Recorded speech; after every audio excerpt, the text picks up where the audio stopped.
Do you know that NASA explores not only stars, planets, galaxies, or black holes?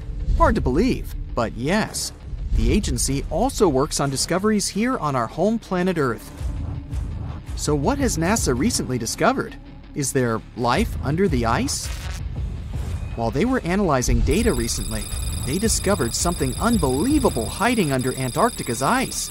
And this discovery not only changes everything we know about the whole water system of the Earth, but it may also help with research about life in space. Humankind's existence might depend on understanding Antarctica and its secrets. So, the recent discoveries reveal vital information about our survival.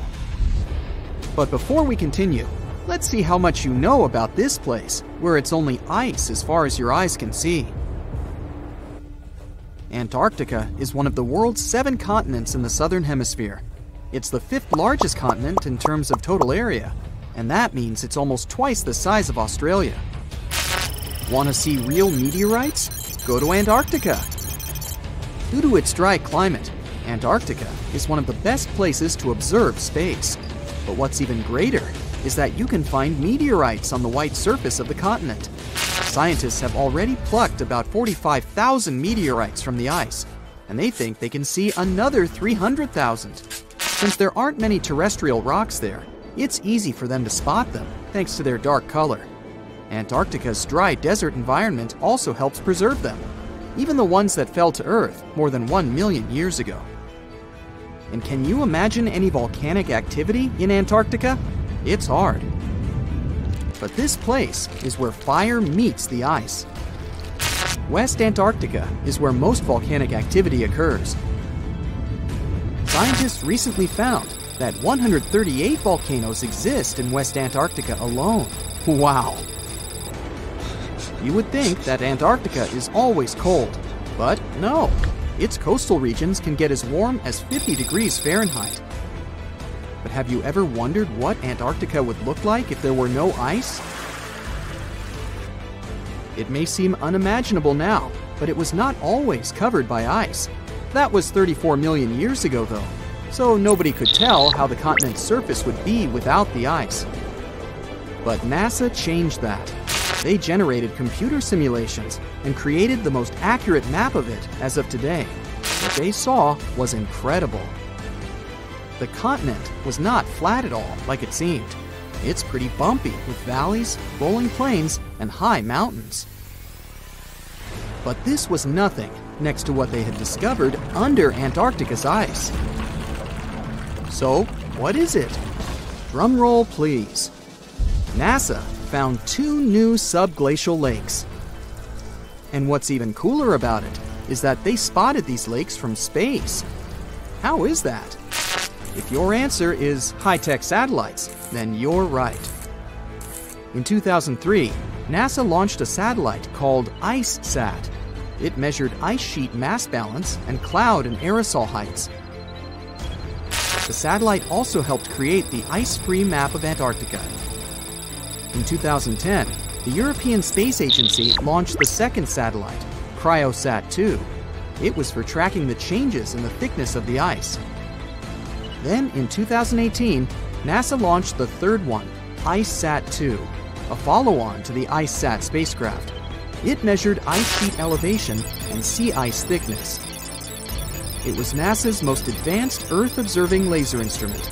It delivered the highest precision data. And when that was combined with the data from the other satellites, it was possible to spot these 2 new lakes near a pair of larger ones. But how is it possible that these lakes exist in the first place? The average thickness of most Antarctica ice is approximately 1.2 miles. However, it can get over 1.8 miles thick in some places, especially during the winter. So, you might think that there's nothing under there, but science says otherwise. It's not quite possible to see it with your bare eyes, but the continent's ice is slowly but constantly flowing in different directions under the force of its weight. But scientists could not figure out how water moved for many years. That started to change in 2007, when data gathered from the IceSat provided insight into what hides beneath the surface. They first discovered an entire network of meltwater lakes connected under Antarctica's fast-flowing ice streams, and there were hundreds of them. Scripps Institution of Oceanography glaciologist Helen Amanda Fricker figured that the elevation changes measured by IceSat happened because of the dynamics of these lakes. They did not hold meltwater statically. Instead, they were filling and draining continuously over time through a system of waterways. And as they did that, the ice above rose and fell. But where do they drain? The ocean, of course, and it drains a lot. A recent study, co-authored by Fricker, found that the drainage of one lake flushed as much as 198 billion gallons into the ocean in only 3 days. Countless mysteries about how nature works are still waiting to be solved. But finding the 2 new lakes will give scientists a better picture of how fast the Antarctic ice sheet will change as the climate gets warmer, and how this will affect global ocean currents and sea level rise. The filling and draining cycle of the lakes also caused the ice sheet to suffer cracks and crevices. So, the information they find from these new lakes will also give them a better understanding of the damage on the surface of the ice. They will also be able to assess how this filling and draining system influences the speed at which ice slips into the oceans and seas. And that means they can evaluate how the added fresh water may alter marine ecosystems. This discovery may also suggest whether life is under the ice. Wow! Scientists drilled through about 3,504 feet of ice and found that water samples taken from one of the lakes contained approximately 10,000 bacterial cells per milliliter. Such a high number of bacterial life is a good sign, because that means the icy waters might also support higher life forms, such as microanimals, and one of these new lakes might even be their home. But the most exciting thing is that the new lakes might help them understand whether life on other planets is possible. Scientists believe any life below the frozen surface of the planet Mars might follow the patterns seen in Antarctica's lakes. So, there is a possibility that they might find critical new information on the type of life that may have existed on the red planet. You wouldn't want to be there during the winter, though. The lowest temperature on Earth you can experience is negative 128 degrees Fahrenheit. In 2010, there was an even lower temperature of negative 135 degrees Fahrenheit.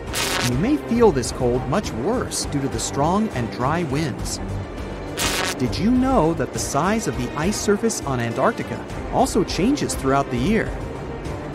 It's about 1.2 million square miles during the summer, but when it's winter, it grows to 7.3 million square miles. Yet, despite the change, it remains the largest piece of ice on Earth.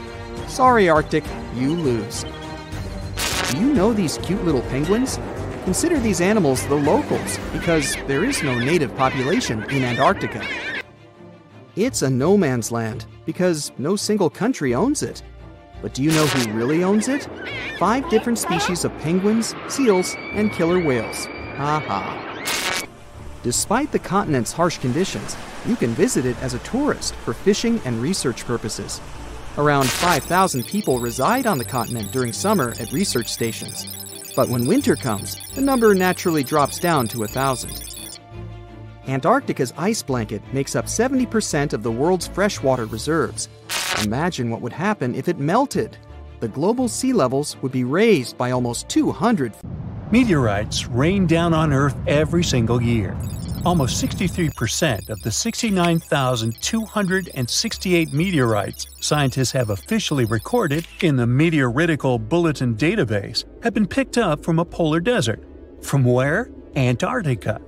It's technically a desert because it gets little precipitation. The continent receives an average equivalent of about 6 inches of water annually, mostly from snow. The interior parts are even drier. Not much action happens to meteorites there. Deserts are like safe storage closets for them, and it's easier to spot meteorites there. In total, there are around 42,000 meteorites in Antarctica. Most of them have been spotted since 1976. The Sahara Desert in Africa isn't far behind. Nomads and treasure hunters have discovered over 14,000 meteorites there, especially since 1995. Then there's the Arabian Peninsula, mainly Oman, where they've unearthed about 4,200 meteorites. So why does Antarctica take the crown for its meteorite collection compared to other areas? It's not because more meteorites land there. Statistically, they can land anywhere. Antarctica wins because it's great at showing off these space rocks. The icy environment keeps them in mint condition. The contrast between the ice and space rocks makes spotting meteorites easy. Plus, there are spots called meteorite stranding zones, where the geology, ice flow, and climate team up to gather meteorites. Here's the sci-fi part. Satellites help researchers find meteorites. They use these space gadgets to spot the best places to search. Some of these meteorites are ancient, like 1 million years old. Now, when you think about how many meteorites there are, it's a bit like a pie chart. If you measure their weight instead of just counting them, things get interesting. Antarctica's slice of the pie gets smaller. On average, an Antarctic meteorite weighs about 2 ounces, like a small bar of chocolate. Oh, chocolate. But in the Sahara, they've got all sizes, so the average is about a pound. Now, let's talk about meteorites in action.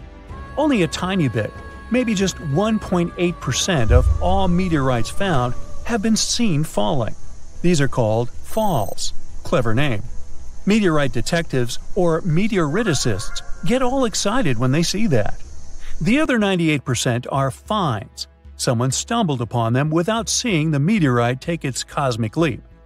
So when we only look at the ones that fell from the sky, most are called stony meteorites. These are like regular fellas of the meteorite world, but there's also a special kind called iron meteorites, or just irons.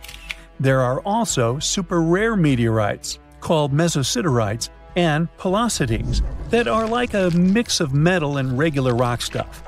In places where humans live, like North America, people tend to find more iron meteorites than those that fell.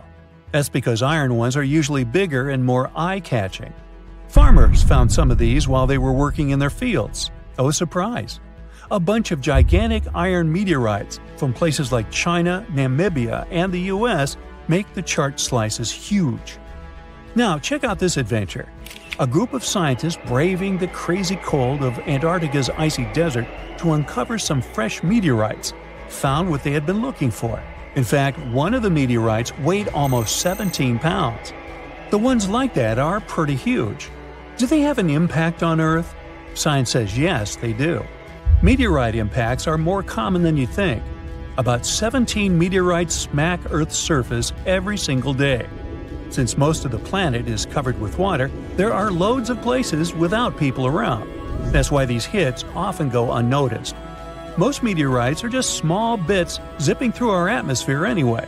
By the time they touch down, they get tiny thanks to all the friction against the air. Not all meteorite impacts are wimpy.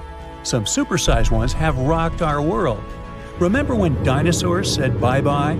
Yeah, that might have been the fault of a huge asteroid. These meteorite hits are random, and they happen all the time. Scientists have uncovered evidence of a massive meteor impact even before the famous dinosaur wipeout. This impact is thought to have triggered the biggest extinction event in Earth's history. The 300-mile-wide impact crater is chilling over a mile beneath the East Antarctic ice sheet. This mega event occurred about 250 million years ago. The epicenter of the crater is in the Wilkes Land area of East Antarctica. It might have started the breakup of the Gondwana supercontinent. It was a big landmass that included parts of what are now South America, Africa, Antarctica, Australia, and more.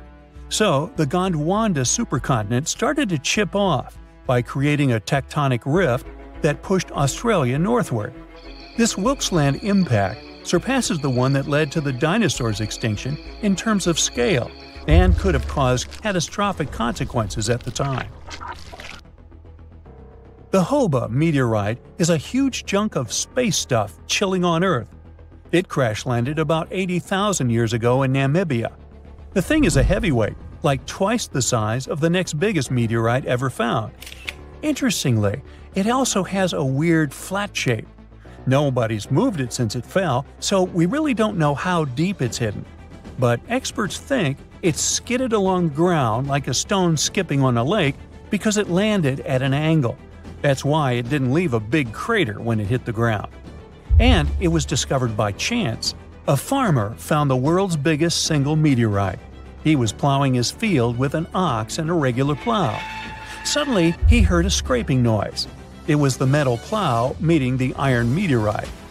The Mosi meteorite from Tanzania has been staying underground for centuries before scientists gave it a proper look. The locals loved this space gem, calling it Commando. It was known in town for generations. Mosi is made of the same stuff as its other meteorite friends on Earth, about 90% iron and 8% nickel. It weighs 25 tons. Let's talk about the El Chaco meteorite, part of the Campo del Cielo meteorite crew in Argentina. Imagine an almost 24-square-mile playground for space rocks. El Chaco, weighing 37 tons, decided to show up fashionably late in 1969. So, what if you found a meteorite? How can you tell for sure that it's not just some random rock? These space visitors have a few features that make them stand out from regular rocks. Firstly, meteorites are often heavier than they look because they're packed with heavy metals and dense materials. Secondly, most meteorites have some metallic iron, so magnets usually stick to them. If you've got a rock that's not magnetic, try suspending the magnet from a string. The third clue lies in their unusual shapes. Iron-nickel meteorites aren't smooth and round. Stony meteorites usually have a thin, crispy crust on the outside. It looks as if their surface melted a bit while moving through the atmosphere. Sounds like pizza to me. Suppose these tips won't help on your quest. Then consider this. Light-colored crystals are not meteorites. Those pretty things, like quartz, are common on Earth, but they don't hang out on other planets or moons in our solar system. Do you know those bubbly holes in volcanic rocks or melted metal slag on Earth? Meteorites don't have those either. Plus, scratching a meteorite shouldn't leave a mark. But if you scratch a dense rock and get a dark or red mark, the rock contains minerals like magnetite or hematite, which meteorites don't usually have. If you suspect finding a meteor in your backyard or something, try these tips. Just remember, to be sure, you've got to give rocks and minerals a real-life look from experts. And if you see one falling towards you, always remember to duck. Now, think about the vastness of the universe. Our galaxy contains between 100 and 400 billion stars. Many of them can potentially host planets. Many of those planets might have water in them and be capable of supporting life. And this is just the Milky Way alone. What's the likelihood of other intelligent civilizations existing out there? Well, there's a famous formula called the Drake equation. It's a mathematical tool to guess how many civilizations from outer space might be able to talk to us in our Milky Way galaxy. It was made by a scientist named Frank Drake in 1961. Here are the variables in it.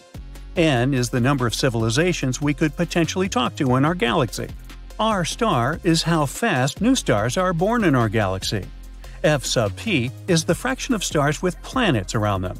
N sub e is the average number of planets around each star that could support life. F sub L is the fraction of those planets where life might actually start. F sub I is the fraction of planets with life that could become smart civilizations. F sub c is the fraction of smart civilizations that send signals into space. And L is how long those civilizations keep sending signals.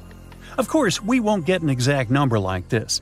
It's more like an educated guess, and we don't have any answer to that. But based on at least some information we know, there might be around 100 million worlds where life should have evolved. But if that's the case, then why haven't we met or heard from anyone?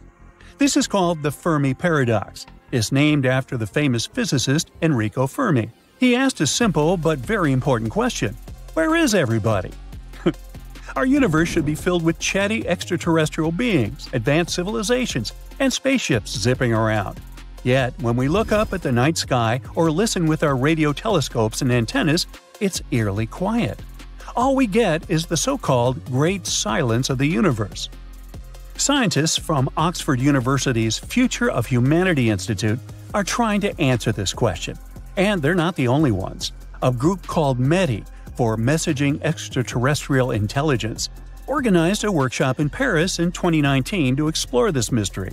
The workshop brought together experts from various fields, like astrophysics, biology, psychology, and so on. One of the ideas discussed is called the zoo hypothesis. It suggests that perhaps other civilizations do exist, but they're simply not broadcasting their presence. Maybe they know that making direct contact with us could be risky for both sides, so they're intentionally avoiding us because they're watching us like observing a zoo. They could be using advanced technology we can't detect. There are also some optimistic explanations, like time delays. Space, as you know, is unimaginably big. The time it takes for signals or information to travel across the universe is enormous. It's possible that other civilizations exist, but their signals haven't reached us yet, or ours haven't reached them. But some explanations aren't very optimistic. Like, some scientists think Earth might really be unique. Maybe the conditions that led to life and intelligent beings are so incredibly rare that there are no other planets like ours. Scientists point out that there are many planets similar to Earth, and some are much older. This means there should be plenty of planets where life could evolve. Recent research also suggests that life might be way more resilient than we thought. And, well, while it increases the amount of life existing out there, it also increases the chances that intelligent life doesn't last very long. It might destroy itself before it can spread to other parts of the universe. This is a concerning idea for the future of humanity. The researchers also considered that many planets might be at a similar stage in their development. That's why it's hard for them to explore the universe at the same time. But even they agreed that this explanation is way too far-fetched. And finally, one of the big potential explanations is called the Great Filter. This idea was suggested in the 1990s by Robin Hanson. It says that for life to develop and become advanced like us, it has to overcome some really tough challenges. First of all, the planet itself should have a good stable star and good enough conditions on it. Then life has to start on that planet. These life forms need to be able to reproduce using things like DNA. Simple cells must evolve into more complex cells. More complex organisms with multiple cells must develop. And eventually, these organisms must figure out how to reproduce, which increases genetic diversity. And finally, these organisms must be smart enough to use tools, create, and explore things. Finally, they should colonize other planets and star systems without destroying themselves. And maybe one of these stages is so incredibly hard that most civilizations don't make it past that point. This challenge could be something like developing intelligence in the first place, or it might be the struggle to avoid self-destruction. So, perhaps life isn't rare at all, but most of it doesn't go beyond simple tiny organisms like bacteria. Even if the universe is full of bacteria, they don't become advanced enough to build spaceships. The Great Filter might also be something from outside, like a huge asteroid crashing into a planet, a dangerous burst of gamma rays, or a massive star going supernova. These events could destroy life on any planet, no matter how advanced they are. So, if we've already passed this challenge, it means we could be the only ones in the universe and we can explore it. But if we suddenly hear from a super advanced civilization, it could mean the hard part of the challenge is still ahead of us. Now, the Fermi paradox focuses on intelligent civilizations. It just implies that there should be civilizations more advanced than us, or at least as intelligent as us. But if you think about it, why should extraterrestrial life be similar to ours at all? It might be completely different for many important reasons. Life elsewhere might have developed under completely unique conditions. This could lead to forms of intelligence and consciousness very unlike our own. For example, it could have evolved into highly advanced forms that aren't based on biology as we know it. These beings could exist as energy-based entities, silicon-based life forms, or even as a hive mind. And because they have evolved completely differently, they may be capable of things that we aren't capable of. For example, we can't see the entire light spectrum. Our eyes also can't perceive cool things like dark matter. But who knows what the vision of extraterrestrial beings may be capable of? Their abilities might even extend beyond our three-dimensional perception. They might be able to perceive and interact with higher dimensions, which is why they could have unique, interesting insights into the nature of our world. Or maybe they've learned to think outside of time, like in the movie Arrival. For us, we still haven't met them, but for extraterrestrial beings themselves, the concept of time doesn't exist at all. They're simultaneously in the past, present, and future. For humans, something like this is hard to even imagine. Plus, even on Earth, we don't fully grasp how consciousness works or why it exists. We're not even sure when exactly we became conscious. So even if we do encounter extraterrestrial life, it will be hard for us to understand them or communicate with them. We think that they might have entirely different language systems, symbols, and so on, but they might not even have any communication systems at all. As you can see, the possibilities are endless. Evolution is a process that can go in many different directions. It's possible that extraterrestrial life developed in ways we can't easily understand or even imagine. These things are intriguing to think about. There are still no easy answers. The Fermi paradox remains one of the most exciting and mystery questions in science. Scientists continue to explore these mysteries through a multidisciplinary approach. They're hoping to find clues that could lead to breakthroughs in our understanding of alien intelligence. And until we find a definitive answer, we can keep sparking our curiosity and imagination. Phew! This summer has been turning up the heat like never before. We feel like roasted marshmallows on a sizzling grill. Yes, the world is getting hotter, but some regions have always fought with high temperatures. It turns out people had some inventions to keep themselves cool in ancient times too. Some of them are still functioning, even 3,000 years later. Let's take a look at how people saved themselves from heat throughout history. So, put an ice cube into your cold drink and get ready to hear how people survived the heat. Speaking of ice cubes, do you know that the Persians made an ice storage system? In the deserts of ancient Persia, people had an out-of-the-box idea about how to prevent their food from turning into a melted mess. These ingenious Persians stumbled upon a physics trick that allowed them to create ice in the middle of the desert. They called these cool structures yakhchals, which basically means ice pits. These ice pits were not your ordinary coolers. They were like secret underground fridges. They looked like dome-shaped mud brick structures on the outside, but inside, it was a whole different world. These ice pits had an evaporation cooler system that worked like magic. At night, when the desert cooled down, Persians made use of the radiative cooling effect. They set up cleverly designed trenches to hold thin layers of water.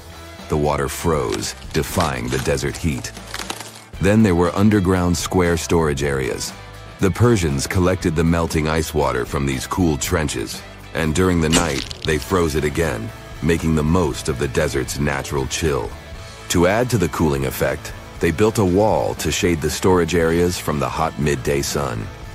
And that's not all. They had this fantastic wind-catching contraption called a badger that caught the breeze and directed it right into the ice pits. Fresh air plus ice. Cool breeze. A winning combo. They even had intricate water channels called qanats to bring water to the ice pits and homes all the way from the nearby mountains. As time passed, these yakhchals faded into history and modern technology took over. But hey, there's good news too. Some awesome folks in Iran are restoring these ancient coolers. So, if you ever find yourself in the desert, don't forget to pay a visit to these marvelous places and witness the genius of the ancient Persians firsthand. Now, I want to focus more on the wind catchers because they don't just help make ice cubes. They actually function as a cooling system as well. Back in the day, those clever architectural wonders were all the rage in places like Persia, modern-day Iran, Egypt, and the Middle East. Imagine tower-like structures with openings at various levels strategically placed to harness the power of nature's breeze. These openings were like magical portals for the wind. They captured those refreshing gusts and guided them right into people's living spaces. Basically, they were natural air conditioners. The breeze would gracefully flow downward, cooling the ground as it danced through the building. The secret sauce lies in the details: the tower's height, the number of sides, the openings, and the positioning of the interior blades. Everything plays its role in how efficiently the wind towers work out. Thanks to these wind catchers, ancient societies could enjoy comfy indoor temperatures without sweating. Can you imagine living in those times? Feeling the gentle breeze whisking through your home, keeping you feeling fresh and chilled out? The Persians are often credited for inventing these awesome wind catchers.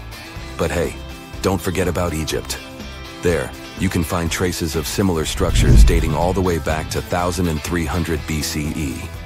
Yes, the invention of wind catchers may have occurred in ancient Egypt, but Yazid in Iran is the city with the largest number of wind catchers.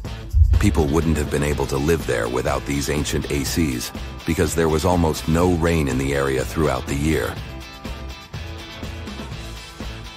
Now, let's look at these perforated, double-skinned exteriors. Imagine dressing up a building with a fancy perforated screen. It's like giving its exterior a stylish makeover while keeping things chill inside. This genius technique, firstly, scatters the natural daylight, so no harsh sunbeams to blind you. The screen also offers shade like a pro, giving the building's interior a much-needed break from the blazing sun. Think of it as a natural sun hat for your home. Placing this screen about 4 feet away from the outer walls creates a breezy, dreamy hallway for fresh air circulation. And hey, they add a touch of elegance to the building too. These structures are sometimes called jali.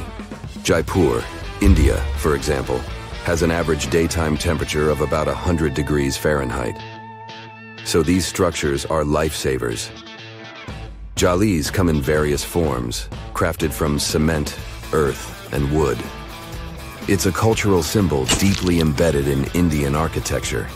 You can find its captivating presence in iconic historical buildings like the majestic Taj Mahal and the Grand Red Fort in Delhi. But hey, it's not just a thing of the past.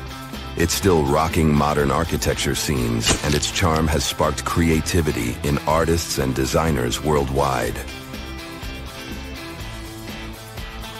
It adorns the building's exterior, its cross-section showing a larger opening on the outside and a smaller one on the inside.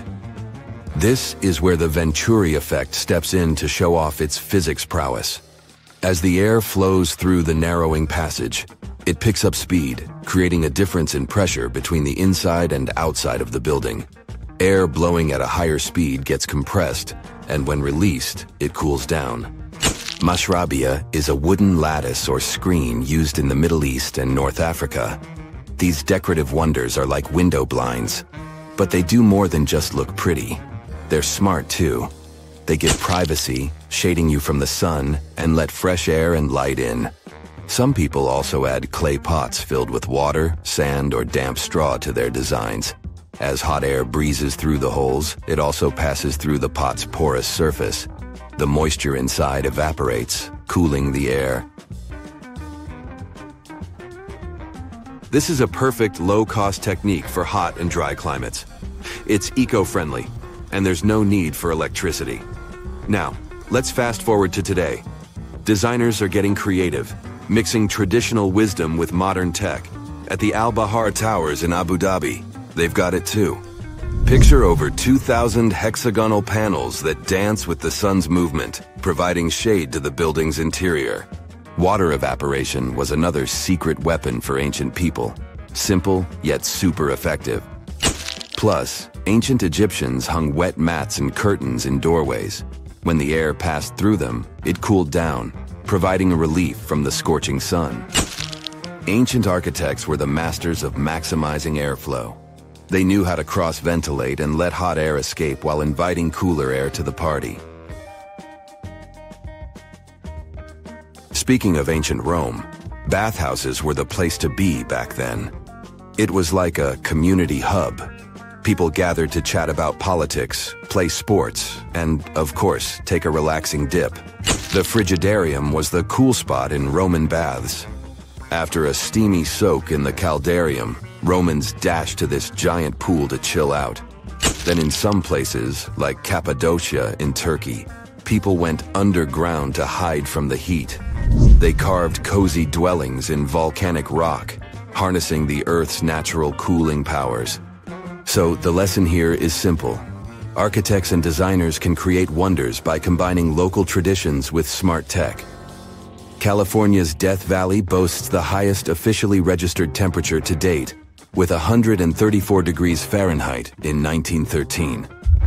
Meanwhile, Africa's sweltering record stands at 131 degrees Fahrenheit in Kebili, Tunisia, as noted in 1931. In Europe, the highest temperature ever documented reached almost 120 degrees Fahrenheit in Sicily in August 2021. Then, in 2022, the UK had the hottest summer of all time. We've all dreamed of visiting the Arctic and witnessing the natural wonders of polar bears frolicking on ice floes or the aurora borealis dancing across the sky. Well, sorry to break it to you, but you won't find any tourists flocking to Antarctica anytime soon. Why, you may ask? Let's dive into it. First off, where is Antarctica?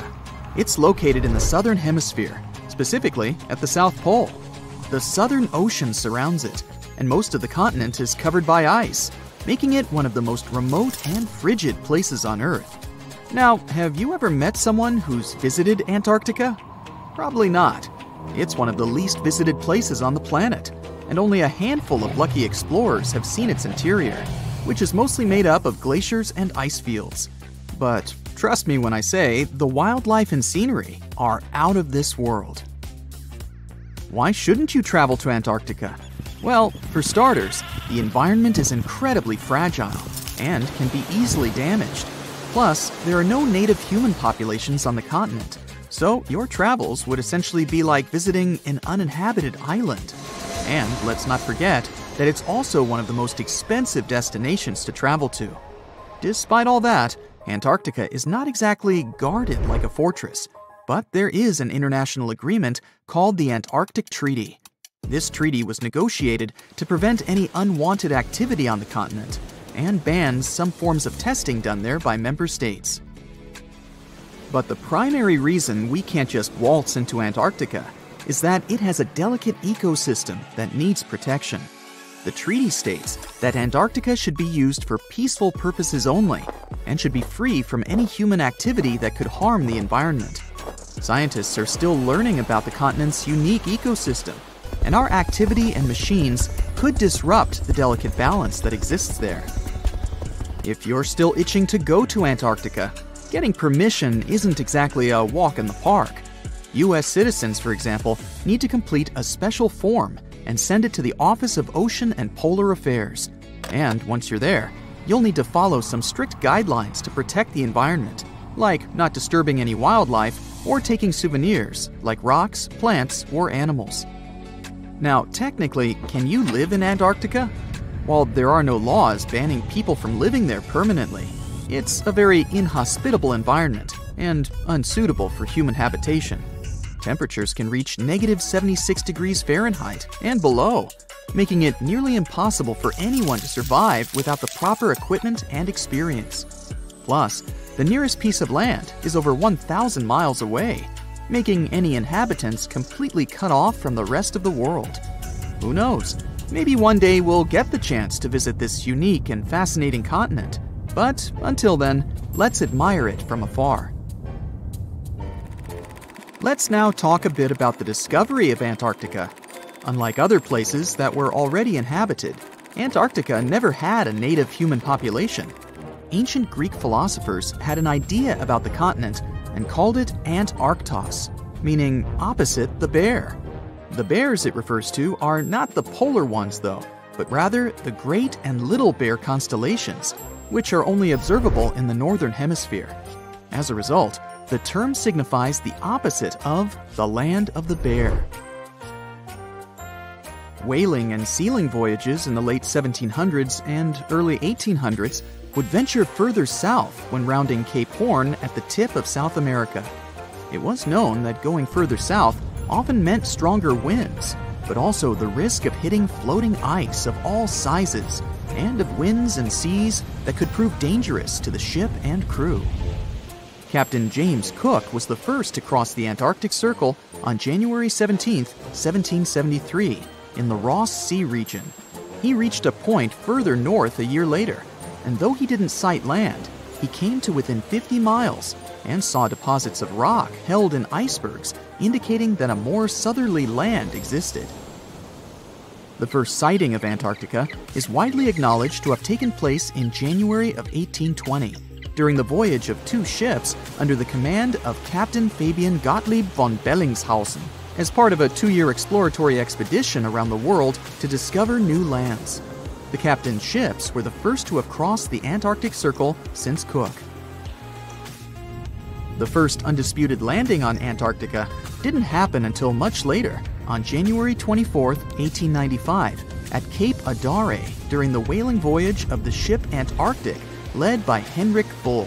A small boat with 6 or possibly 7 men on board rowed ashore during calm conditions.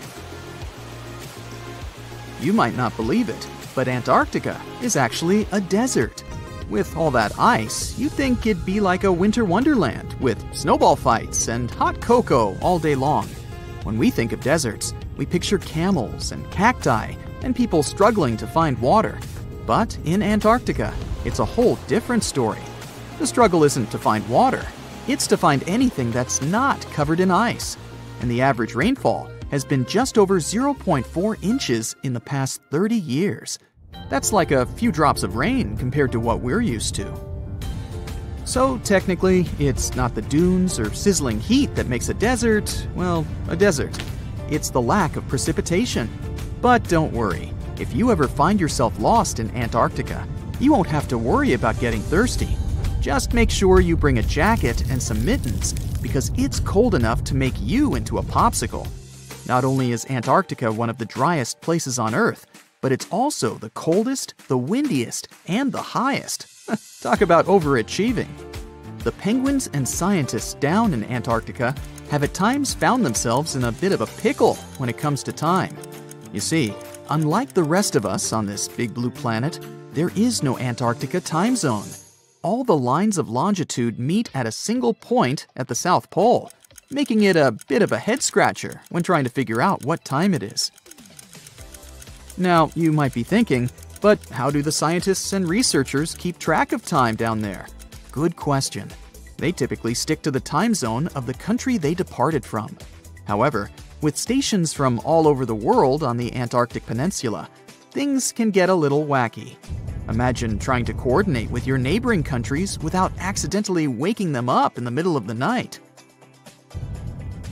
You might think that not much could survive in a place where the temperature is extremely cold, the sun barely shows up, and the wind could blow you away faster than a tumbleweed. Well, as in many places on Earth, life found a way in Antarctica too. Believe it or not, this frozen continent is buzzing with activity. It's home to billions of krill, which in turn attract lots of seals and more penguins than you can shake a fish at. But don't let their cute and cuddly appearance fool you. Penguins are the ultimate swimmers, with streamlined bodies that would make Olympic medal winners jealous. They come ashore to breed and chill, but their real talent is stealing pebbles from each other and forming mathematically precise huddles to stay warm. Antarctica is also home to the largest species of penguin on Earth. It's called the emperor penguin. Sure, these creatures are flightless birds, but that doesn't mean they can't jump. In fact, some of them can leap up to 120 inches. And let's not forget about the seals. With their furry bodies and special songs, these marine mammals are protected by the Antarctic Treaty, and they're thriving in the cool waters of the Southern Ocean too. But the real stars of the show are the whales. During the Antarctic summer, these huge creatures show up in droves to chow down on the abundant krill. It's indeed like a whale buffet down there. Do you know that NASA explores not only stars, planets, galaxies, or black holes? Hard to believe, but yes. The agency also works on discoveries here on our home planet Earth. So what has NASA recently discovered? Is there life under the ice? While they were analyzing data recently, they discovered something unbelievable hiding under Antarctica's ice. And this discovery not only changes everything we know about the whole water system of the Earth, but it may also help with research about life in space. Humankind's existence might depend on understanding Antarctica and its secrets.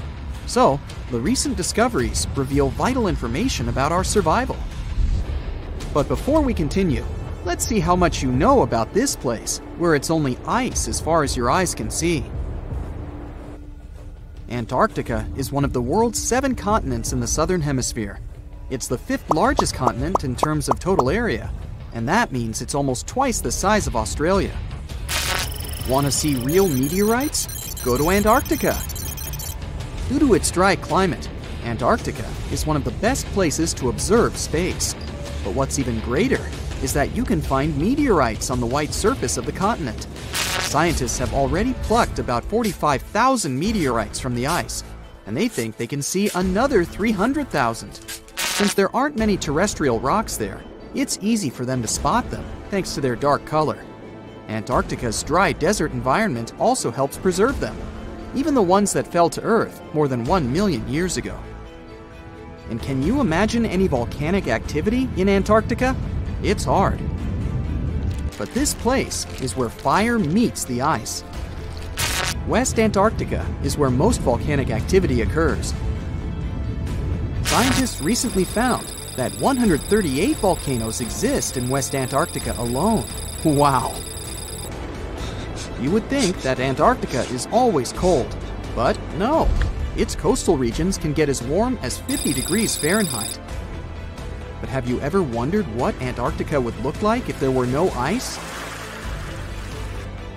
It may seem unimaginable now, but it was not always covered by ice.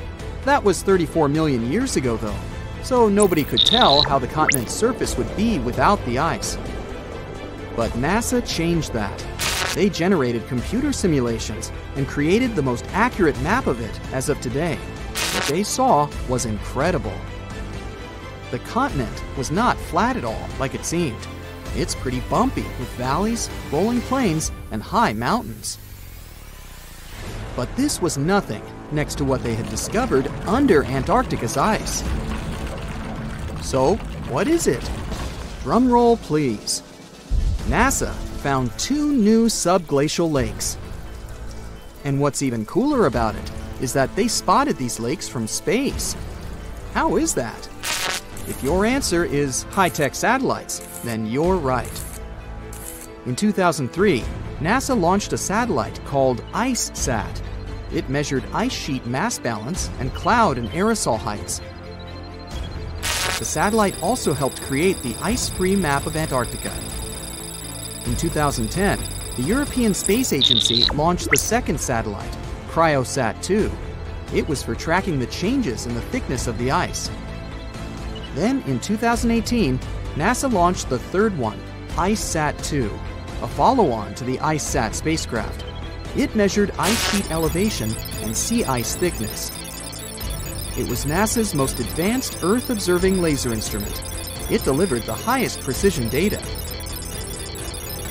And when that was combined with the data from the other satellites, it was possible to spot these 2 new lakes near a pair of larger ones.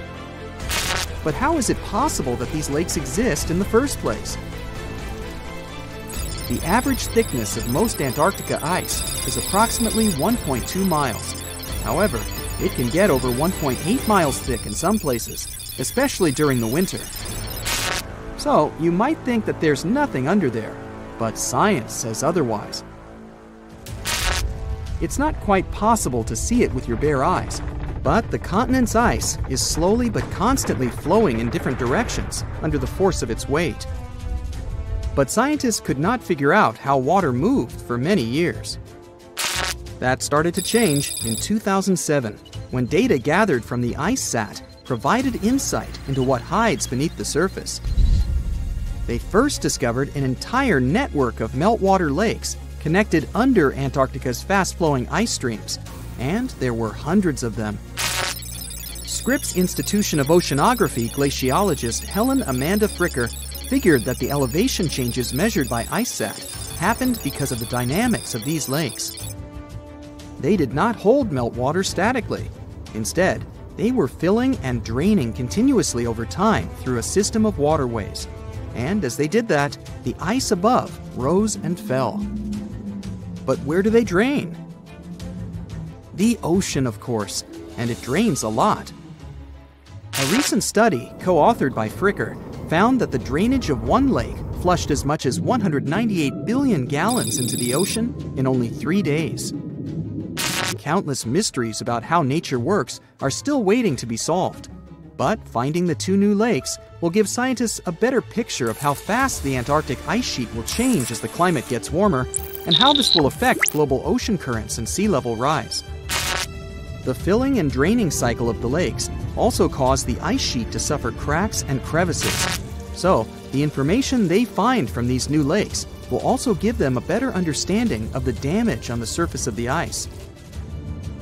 They will also be able to assess how this filling and draining system influences the speed at which ice slips into the oceans and seas. And that means they can evaluate how the added fresh water may alter marine ecosystems.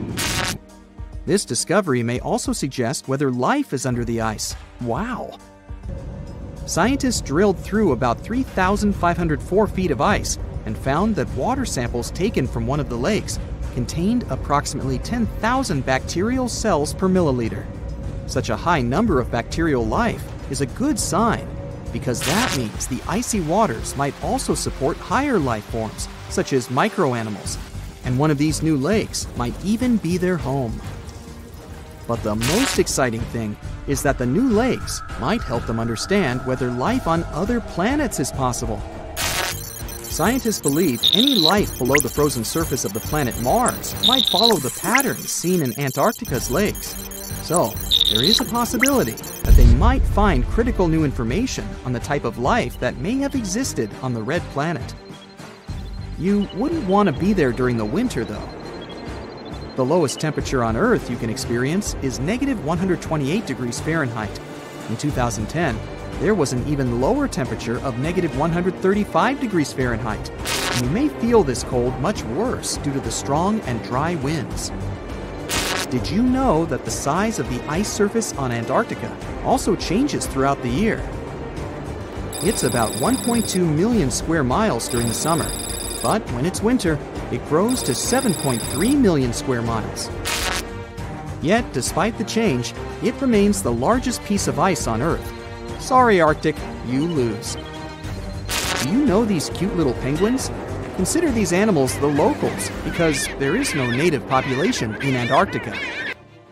It's a no man's land, because no single country owns it. But do you know who really owns it? 5 different species of penguins, seals, and killer whales. Ha. Despite the continent's harsh conditions, you can visit it as a tourist for fishing and research purposes. Around 5,000 people reside on the continent during summer at research stations. But when winter comes, the number naturally drops down to 1,000. Antarctica's ice blanket makes up 70% of the world's freshwater reserves. Imagine what would happen if it melted. The global sea levels would be raised by almost 200. Antarctica is the most remote continent on the planet. It has 90% of the world's ice, but it's considered a desert because the annual rainfall is only about 8 inches. You'd probably never think it was a desert if you look at it, since it's white and full of wildlife. But Antarctica is not only what it appears to be on the surface. There is so much hidden beneath it, and even above it. Atlantis has long been a mystery for humankind. Did it ever exist? And if yes, where was it located? One of the theories supports that the Atlantean civilization could have thrived and flourished in the Antarctic continent when it was still uncovered by ice. Due to the Earth's cyclical eras, this is the periods of ice and interglacial periods. It was believed that Antarctica was actually a tropical forest. And, well, a recent Google Earth picture found some interesting ruins. buried deep within a lake bed on the icy continent. It's unclear to which civilization these remains belong to, but some theorists believe that it could perfectly be Atlantis. And these frozen Antarctic lakes are holding much more under them. In the 1970s, scientists were surprised to find large lakes under the ice plaques in the frozen continent. Over 400 lake beds are believed to exist under layers of ice. Lake Vostok, for instance, the largest subglacial lake over there, is buried beneath 2 miles of thick ice. There are pristine blue ice caves hidden under there as well. The water in these lakes remains liquid due to the small levels of geothermal heat from the Earth's core. And some scientists believe that some lakes are around 15 million years old. Talk about the old days, huh? Now, amongst the unique phenomena that occur in the continent, let's say Antarctica is home to an extremely weird waterfall. The year was 1911 when Australian geologists wondered about the so-called blood falls. He was extremely puzzled by this red stream of liquid pouring from a small hillside amongst the Antarctic ice. After years of studying it, it was understood what caused the redness was the high iron content in the water. The last piece of the puzzle came when scientists discovered that there was an underground lake with water full of oxidized iron nearby, which was what caused the blood fall to exist in the first place. And speaking of puzzles, this image might be quite puzzling. After all, why on earth would anyone need to take cash to Antarctica? Well, a little history first. Back in 1956, the US founded McMurdo Research Station, which is the biggest science hub in the continent to date. At its peak, the McMurdo Station hosts from 200 to 1,000 scientists. And these people need money to buy coffee, pizza, and other things to meet their daily needs. That's when Wells Fargo decided to install an ATM there. Oh, and they even set a Guinness World Record this way. The Wells Fargo ATM at McMurdo Station is the most southern one in the world. And it's the loneliest ATM in the world as well, as there isn't another one for hundreds and hundreds of miles. The freezing temperatures in Antarctica can make the continent hostile to human life. Actually, Antarctica is the coldest, driest, and windiest continent on our planet. The average temperature along the coast is around 14 degrees Fahrenheit, but as you head towards the Antarctic hinterlands, it gets even colder than that. The interior of the continent can register temperatures of around -71 degrees Fahrenheit. On the bright side, these freezing conditions can account for some mesmerizing phenomena, such as ice bubbles. These bubbles frozen inside some Antarctic lakes are bubbles of methane gas. The gas released from the melting of glaciers ends up freezing midway and makes for a beautiful and exotic scene. I guess methane never looked this pretty before, did it? A few years ago, scientists were taken aback by a giant hole the size of the Netherlands in one Antarctic lake. For scale, that's more or less the size of Lake Michigan. These holes are called polynyas, and they are a natural phenomenon in the continent. However, this one is the biggest scientists have ever seen since the 1970s. So you'll understand, polynyas are massive holes in a sea of ice. Most of them occur along the continent's coast, but this new one was found in the Weddell Sea, much farther from the shore. Scientists are still trying to understand how that happened and what its implications are for the climate in the region. There's one feature in the continent that looks completely man-made and has even sparked several theories around the world regarding its origins. I mean, this formation looks exactly like other man-made pyramids, doesn't it? The only difference is that this is actually a natural rock formation and has existed for a very long time. It was first found during an expedition in the 1910s and was kept secret ever since. It was nicknamed Pyramid, but its correct scientific name is Nunatak. which is simply a peak of rock sticking out above a glacier or an ice sheet. There are other famous peaks that look pyramid-shaped, such as the Matterhorn in Switzerland. So no, this really isn't a human construction, we're sure of it. And the list of fascinating discoveries on the ice continent goes on. An artificial intelligence program was analyzing a set of data on Antarctica when it came across a stunning discovery. There may be up to 300,000 undiscovered meteorites to be found in the icy field of the continent. The truth is, meteorites have been falling on the continent for millions of years, but it was only 110 years ago that the first one was found. And guess what? Recently, researchers found a Martian meteorite in East Antarctica. It was the biggest one found in the last 25 years, and it weighed about 165 pounds. Now, usually fire and ice are rather a tricky combination, so I'm guessing you wouldn't say that Antarctica hosts an active volcano, right? But it does. The volcano, known as Mount Erebus, is the southernmost active volcano in the world with liquid magma and lava boiling for eons. Actually, Mount Erebus has been active for over 1 million years, and it's Antarctica's second highest volcano with a height of 12,000 feet. We've mentioned before that Antarctica wasn't always icy, but could you imagine a huge rainforest covering the entire continent? This isn't science fiction, it's actually true.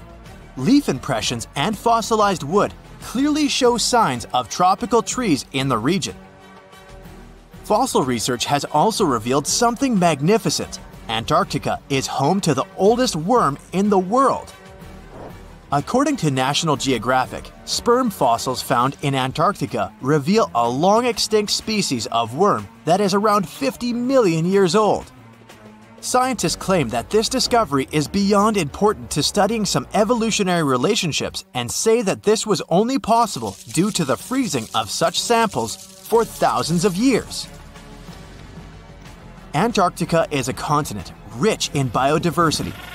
Penguins, polar bears, and seals are just some of the animals we know that exist down there.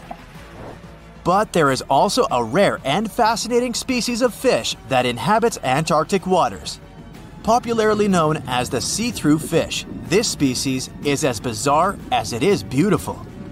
This fish had to adapt to survive the cold water temperature in Antarctica, so much so that it evolved into a unique being. As well as a transparent body, this fish has transparent blood, making it completely see-through. This is because they lack the protein hemoglobin, which gives blood its red color. Pretty neat, huh? When you think of Antarctica, you probably think of icebergs, right? So here are some fun facts about it. Did you know that icebergs have a lifespan of about 3,000 years? And that together with Greenland, Antarctica is one of the world's primary sources of icebergs. Icebergs can reach 600 to 700 feet below the surface of the water, and around 90% of an iceberg is hidden underwater. That's where the expression "tip of the iceberg" comes from.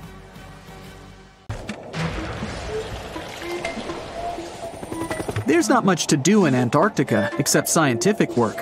You could check out the wildlife, like some cute penguins and seals, and you'd get to see the occasional whale swimming around. Antarctica is one of the biggest lands out there that's only inhabited by scientists and researchers from all over the world. These scientists dug a hole through some pretty thick ice to study the ancient air and how the atmosphere cleans itself. They used a special drill and dug a clean cylindrical hole 450 feet below the surface. Some of this ice can be up to 800,000 years old and is a good indicator of what the climate was like in the past. It's like checking out tree rings to determine how old a certain tree is, except it's more complicated than that. After the effortless digging, they decided to drop some ice to the bottom of the hole to see what would happen next. They heard some really unusual sounds.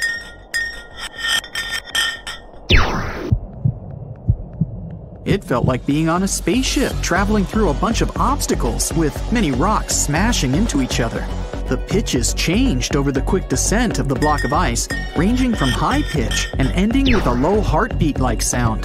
The scientists were puzzled when they first heard this and dropped some more ice, only to find out that the same type of sounds were being produced, just in different variations. They couldn't tell what was down there and, more importantly, why these kinds of sounds were produced. Antarctica boasts quite a few volcanoes, many of which are under super thick sheets of ice. Scientists discovered 91 volcanoes and claimed there could be more, potentially making it the most extensive volcanic region in the world. While they were doing regular scientific research, they came across many unmistakable large cone-shaped figures underground. Some were as deep as 2 miles in the ice. Some of the peaks were over 3,000 feet tall and dozens of miles across. But on the surface, it's as plain as a sheet of paper. They may have dropped that block of ice inside an actual volcano that they were standing on, but it's unlikely. Even though the underground volcano presence was discovered by accident, there's a small chance they were actually standing on one where they had their workstation set up. It's more likely that they worked in an area where studying ancient climates is easier and less dangerous than other places. They collect ice samples and study them in a lab. It's like discovering a prehistoric insect embedded in amber millions of years ago when dinosaurs used to roam the land. But instead of little bugs, scientists study ancient dust, air bubbles, sea salts, volcanic ash, and anything else that may have come from the environment. They can practically tell how the climate was during that time. These ice samples might show that Antarctica's western ice sheet melted when the Earth's climate warmed up. If it did, then it's likely to happen again. That would mean sea levels rising, affecting coastal cities and small remote islands. But scientists aren't sure it's true, despite some evidence to back it up. The process of studying ice samples can take a week or even a year, depending on what they find. They crush or melt the sample bit by bit. And like those tree rings, the deeper the layer, the further we go back in time. In order to study ancient bubbles trapped in ice, researchers have to crush the samples under a vacuum hood to keep the air out while extracting the air and putting it in vials. There are various instruments and devices to study the ice samples, but because it's so sensitive to damage, each measurement must be in a clean room setting so that nothing gets compromised. The scientists have to wear proper bodysuits and many layers of gloves and constantly get ventilated. Even something as tiny and insignificant as a fingerprint can ruin a sample. They look for certain patterns to see changes in the atmosphere's composition and temperature. But dropping a few blocks of ice down a hole wouldn't be so bad. The reason why it made such a peculiar sound is the same reason why a moving car sounds different when it's honking than when it's stationary. The scientific word for it is the Doppler effect. It's an obvious change in the frequency of a wave with respect to an observer who is moving relative to the wave source. The effect doesn't mean the frequency of the sound changes, it just shifts. And this can be said about other types of waves, like water and light. But sound waves are the most popular ones when it comes to the Doppler effect. So, when the scientists dropped the ice block down the bottom of the hole, the sound waves traveled back up and bounced around the narrow tube where they drilled. That's why they got the pew pew sound. Let's not forget that this ice block traveled 450 feet beneath us. Oil ships dig holes in the oceanic crust that go thousands of feet beneath the Earth. The Kola Super Deep Borehole in Russia is the deepest hole ever made by humans. It goes more than 40,000 feet below the surface and took almost 20 years to reach 7.5 miles. Below it is only half the distance to the mantle. In terms of the whole Earth, this very deep hole is literally scratching the surface. This wasn't a hole to dig for oil, and wasn't in the ocean either. The drilling was stopped in 1992 when the engineers found out that the temperatures were 100 degrees Fahrenheit higher than they predicted. And then it was abandoned, and it's just been a barren hole now. But that's the closest we've dug to the center of the planet. The scary thing is that some of the workers on the site could hear voices coming from within. All the way in Yemen, an ancient hole exists in Barhout, in the east of the country in the middle of the desert. It's actually closer to Oman than to the capital Sana'a. This hole has puzzled experts and locals. Unlike the holes in Russia and Antarctica, this wasn't man-made. Or was it? It's been around for many years, and the locals try to steer away from it. They don't even like talking about it, since they claim it brings bad luck to those around it, or to whoever utters its name. They claim it was created as a prison for spirits, but many rule that out. The hole is 98 feet wide and somewhere between 330 to 650 feet deep. You can also hear strange sounds coming from the inside. But according to some scientists, the well has little to no ventilation and barely has any oxygen down there. So it's unlikely that anyone or anything lives down there. The Challenger Deep in the Mariana Trench caught some low-pitched grumble sounds in March of 2016. Some of these grumbles were followed by screeches. They caught these sounds in a span of weeks, using a titanium-encased microphone so that the immense pressure of the lowest point on Earth wouldn't crush it. They had to lower it slowly as well, since it's 1,000 times the atmospheric pressure at sea level. For 23 whole days, the microphone recorded typical sounds of whales passing by and boats sailing across from above, and even rumbles of nearby earthquakes, but they still couldn't determine what caused those initial sounds. The researchers couldn't understand if the noise from the bottom of the Mariana Trench was caused by humans or was natural. They also wanted to know if these sounds affected marine life, like dolphins and whales that rely on echolocation. They still can't figure it out, but scientists estimate that the ocean is about 10 times noisier than it was 50 years ago. With technological developments in shipping, submarines, and underwater construction, the ocean will only get louder with time. Northern lights come with sounds, which nobody talks about. They're usually audible when the auroras are at their most powerful presence. Scientists were always puzzled as to what caused the faint popping and crackling, even though they were very far above us. They used some special microphones and found out that the sounds came just 230 feet above us, which is pretty low. They're caused by electrical charges gaining power in a specific region of the auroras. The electrical charges are disturbed by magnetic storms that fire up the northern lights. As a result, some tiny sparks are released into the atmosphere, causing the faint crackling and popping noise.